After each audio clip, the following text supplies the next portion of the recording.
coming So up. is Satan good or evil? We view Satan as good, and the character of Satan is sort of the rebel against the tyranny of God in those stories. And do you believe those stories? I don't believe that the stories are true stories that happened, but just like any work of fiction, you can take meaning from it. And that's amazing. It's truly amazing. Welcome, everybody. Welcome to another very interesting episode of Culture War. My name is Roland. In this particular interview, Jesse Lee is going to be interviewing a Satanist. Look, this guy is very smooth talking, very deceitful, very deceptive. If you're not careful, you take his gentle demeanor to mean that he can be trusted. But when you read in between the lines, you see that this guy really talking about Satanism, that they're really rebels against God and they're rebellious against God. And you see, if you listen to his background, you see that his background also affected him. That's why it's very important as a parent to, if you're a parent and listening to this, please pay attention. Please learn to guide your child well so that when a child grows up, a child will not depart from what you have taught the child. Culture is very important. The kind of culture or value that your child learns is very important going forward. I want us to listen to this very interesting interview, okay? And Jesse was going to be talking to him about Satanism and also talking to him also about other stuff. So if you're not subscribed to the channel, what are you waiting for? Hit the subscribe button and turn the notification bell to get more videos like this. Without wasting too much time, let's get straight into the video. Let's go. I have with me today Joseph Rose, and he is a satanic podcaster, host, and leader of the Satanic Delco congregation and charity. Joseph, welcome to the show. Thank you so much for coming on. Thank you for having me. You are a Satanist. What is that exactly? My definition, a Satanist is someone who has a veneration of Satan. There's a lot of different people that call themselves Satanists. There's a lot of opinions about what the word Satanism is about, but I think the most broad sort of blanket definition is a religion or philosophy that includes a veneration of the character of Satan. I don't believe in Satan as an actual thing, and most Satanists don't. I'm an atheist. If you hear the term modern Satanism ever, those people are atheists almost universally. There are, I would suspect very small amounts of people who are theistic Satanists who actually believe in the devil and worship the devil. We don't do that. Satan is a symbol for us. So do you believe that Satan exists? The devil exists? No. I'm sorry? No, I do not. So you don't believe in heaven or hell? No. Do you believe there is a God? No. And so have you always been a Satanist? Were you a Christian at one point? No, I was never a Christian. As a very young person, of course, when I was told the stories and introduced to the ideas, I guess my small child mind just sort of took everyone's word for granted. They said something about God. I thought, okay, that's a thing. But once I was old enough to sort of think about it, ask questions, seek out the answers, I never really fell into Christianity. And so do you believe there is a God? I do not. And why not? I've never had a reason to, I guess. Like I said, when I was a kid, like most kids, I guess I was told a lot of stories. I was told there's a fat man that comes down the chimney once a year to give me presents. That's Santa Claus. That's not God. Right. That's just one of the stories. I was told that there's an Easter bunny that So comes. are I you was told saying that you there's a don't tooth believe fairy. Santa Claus exists? I don't. I was What told all of the? these stories, just like I was told about God, and none of them really rang true for me.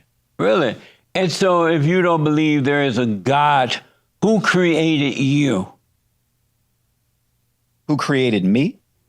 I mean, I'm not sure if this is what you mean, but I know that my mother and father created me. And how did your mother and father create you?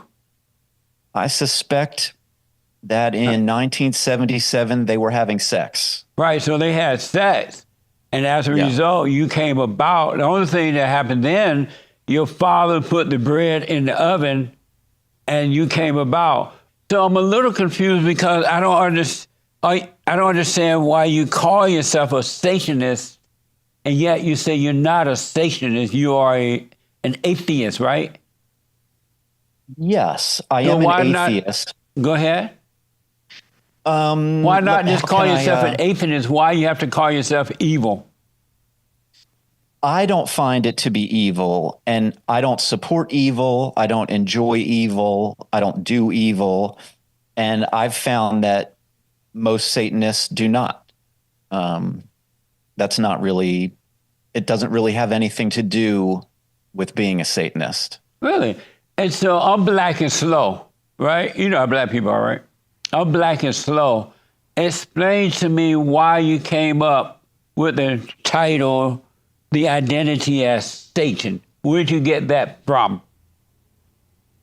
Well, in 1966, a man named Anton LaVey started the Church of Satan, and thus was born the religion of Satanism. So I didn't really come up with Satanism. Anton LaVey did. And thus began the religion of modern Satanism. Oh, so you just see it as a religion, which is not of Satan, but it's just a religion for you. Yeah, some people view it as a religion. Some people view it more as a philosophy. And to me, those are sort of interchangeable. And how do you But view it? How do you view it?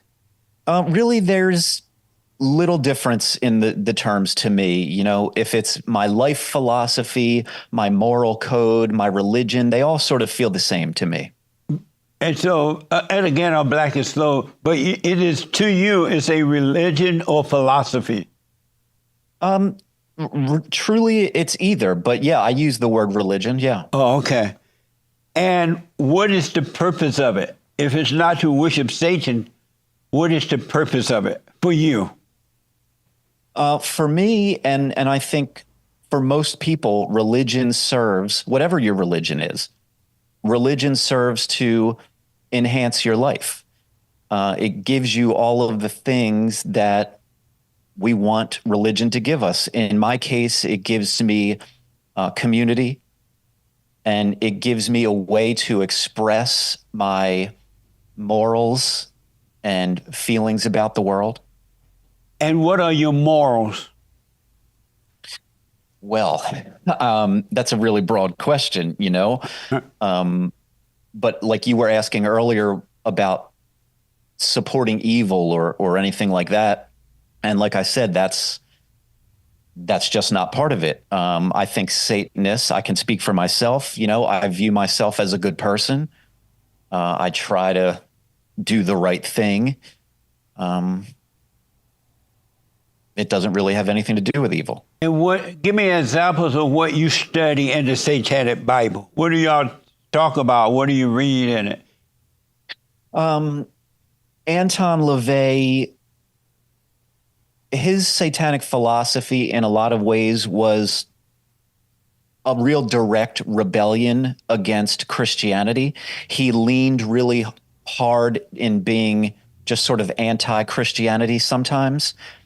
And a lot of the values and things that Christianity represented, Satanism really sort of took the perspective of the opposite of that. For example, Anton wrote in the Satanic Bible that Satan represents indulgence instead of abstinence. And, you know, I'm sure you're familiar with the idea that Christianity in many ways sort of encourages abstinence. Right. Yeah. And Satanism really enjoys indulgence. And that's what you learn from it. That's one, yeah. And so you believe in indulgence I enjoy indulgence, yeah. in what? Food or what? All the things that make us feel good, sort of carnal pleasures. Oh, okay. Good food, good music, good everything. So the Christians believe there is a God. They believe Right. God exists. But, and I'm still confused because you guys say you're Satan worshipers, right? You have a satanic church, you enter the same thing. But how do you separate Satan from his own church? We don't believe in the existence of an actual Satan or God or Santa Claus or any of them. So why did you call it satanic? Because what does the word Satan mean to you? What's the definition of Satan? Well, it means a lot of things. Some people view it as... What does it mean you know, to you, the word Satan? What does that mean to you? It's a character in literature that goes back many, many years. And who was the character? I'm not sure. I mean, the character is Satan. There was a character that was written about in religious texts. There's the character Satan appears in, tons of fictional writings over the years. And is he good or Satanists evil? nowadays, many modern Satanists look to the Romantic era. They call it Romantic Satanism. And it's not actually a type of Satanism. It's just, it's sort of a genre of literature. And there are books that get sort of lumped into that, things like Paradise Lost. And so is Satan good or evil? We view Satan as good, and the character of Satan is sort of the rebel against the tyranny of God in those stories. And do you believe those stories?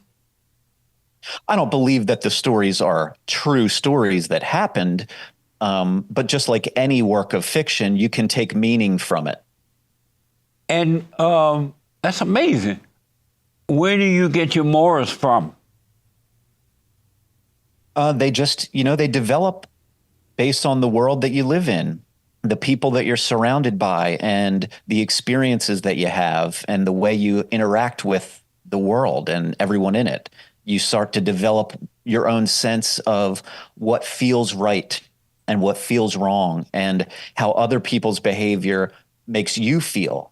And that probably has a lot to do with the way you want to treat someone else. Do you believe in evolution? I do. You do? You believe in evolution? I do. And why is that? It feels like over a pretty long period of time, scientists have used rigorous study to pursue the theory of evolution.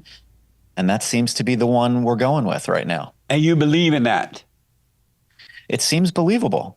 Have you ever seen a monkey, an ape, turn into a human being? No. So why do you believe evolution is this? Because at some point you should have seen an ape turn into a human being, right? No. I don't think the theory of evolution doesn't suggest that monkeys could turn into humans. And what does it suggest then? It suggests that monkeys and humans at one point both came from a common ancestor. What does that mean? It means that through the process of natural selection, species branch off and evolve into a separate species and evolve differently. So are you saying that at some point human beings and monkeys came from apes? No, I'm saying apes and humans share a common ancestor. And who is the common ancestor? Well, originally it was probably a single-celled organism somewhere. But that doesn't make sense. Why haven't you seen that happen at some point in life? Well, you don't even have proof that it came from a common whatever. There's no proof of that at all. Zero proof. I can't sit here and present you with the evidence that scientists have been studying because for there is no hundreds of evidence. years. Well, I mean, I believe there is, but not everyone is convinced of it, of course. And where's the evidence then? Give me one quick example of the proof. I mean, we have a pretty lengthy fossil record that we've learned a lot from, and again, I don't want to claim to be a representative of the scientific community. I'm not. I don't have a degree in biology or anything like that. So I'm probably not the best primary source to learn this from, but the evidence is there if you really want to look for it. Amazing. And I want to ask, your organization has successfully amended several high school dress codes that discriminates against evil worshiper. How did you manage to do that? And why would you why would you change the dress code of those who discriminate against evil?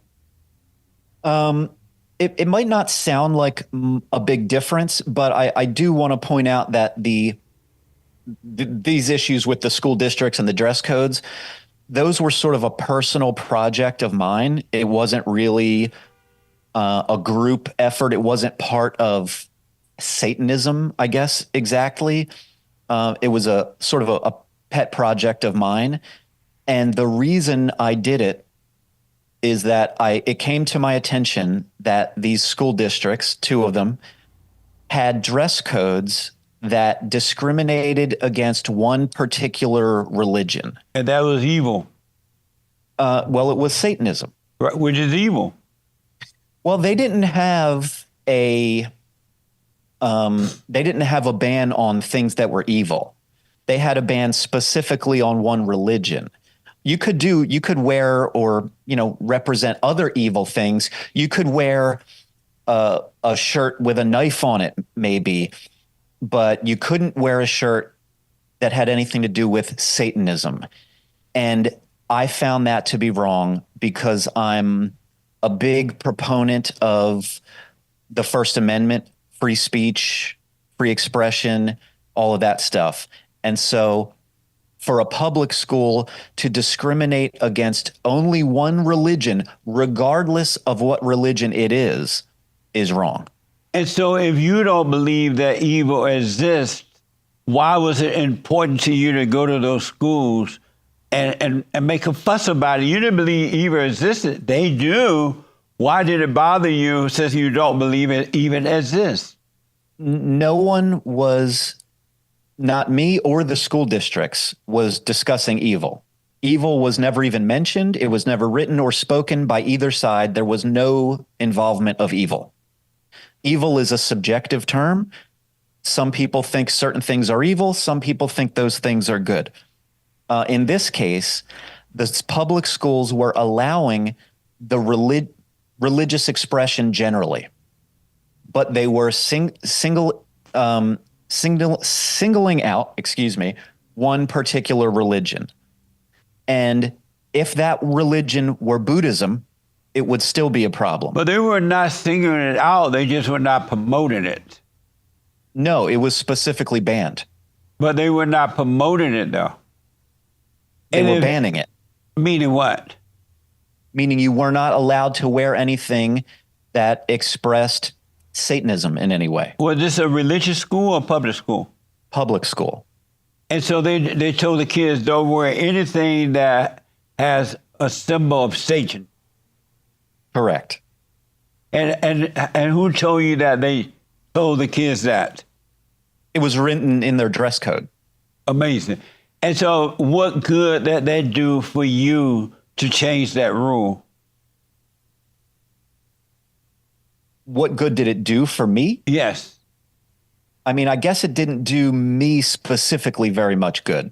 So what was the purpose of doing it? It felt like the right thing to do. So it felt good. It felt like the right thing. Yeah. And so was it the right thing? I believe so.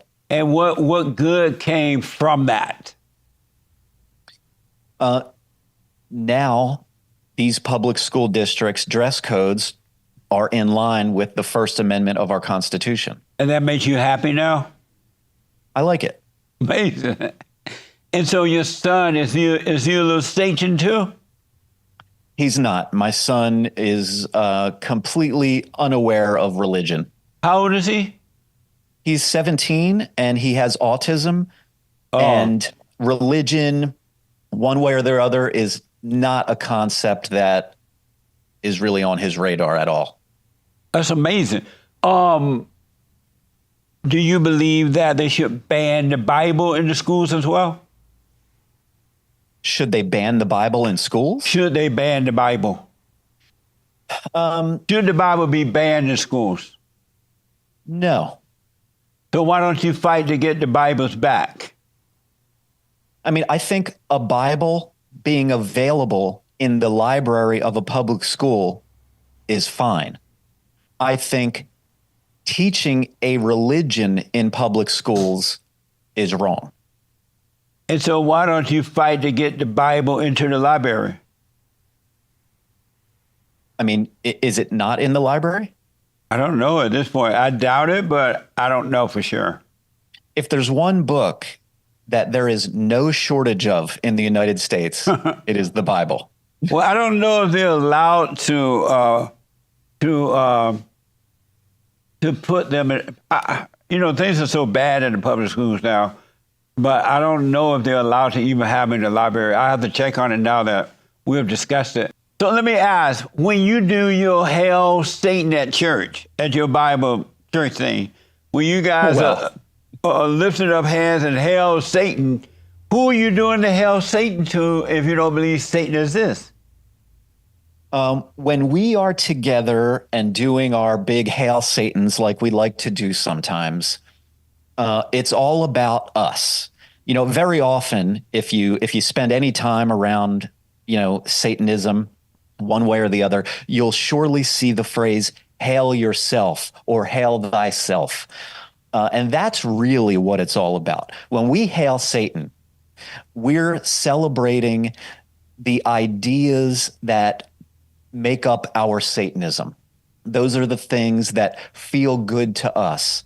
And, like I said, we don't believe in a Satan. It's a symbol to us. And we're celebrating all of what that symbol represents in that moment. So you're saying that when you guys are doing the Hail Satan on late Saturday night in the wee hours of the darkness with candle lights, Yes. you're thinking that you are Satan. No, we're thinking that I'm just me. And I want to do the things that give me personal power, make me feel good, and that's sort of the sentiment behind our Hail Satans. That's amazing. So let me ask, do you believe racism exists? Yes. I'm sorry? Yes. And what's your proof? Well, the way I understand racism is, having feelings about a group of people based on their racial identity and not anything about their actual person. And we see that all the time. There are pretty vocal racists out there in the world, racist organizations. They've been around forever. So how do you feel when the blacks are racist toward you as a white man? I wouldn't like it if anyone of any race was racist toward me. So how do you feel when the blacks are racist toward you as a white man? I wouldn't like that. Do you like it? When they I treat would you not that? like it, no. Right. And would you speak up for yourself? You sure? Yeah. Why are white people afraid to speak up to the blacks when the blacks are being racist toward them? I mean, I really couldn't tell you. I mean, that it doesn't describe experiences that I have with any regularity. I can't remember the last time where I felt, I don't know, victimized in any way because of my race. So you never see black in your town. There are no blacks. Oh, there are plenty. My next door neighbor is a black family. Really? Does he have a white wife or something? No, they're just a black family. And do you stay out of their way? I never viewed myself as in their way. Now I'm messing with you. So let me ask: Should women play? Should men play in women's sports? I'm sorry? Should men play in women's sports? Should men? You're talking about like transgender athletes? No, I'm asking you: Should men be allowed to play in women's sports? I guess not. And why not? They're called women's sports because they're for women. And should women be allowed to play in men's sports? No. No? No. Right on.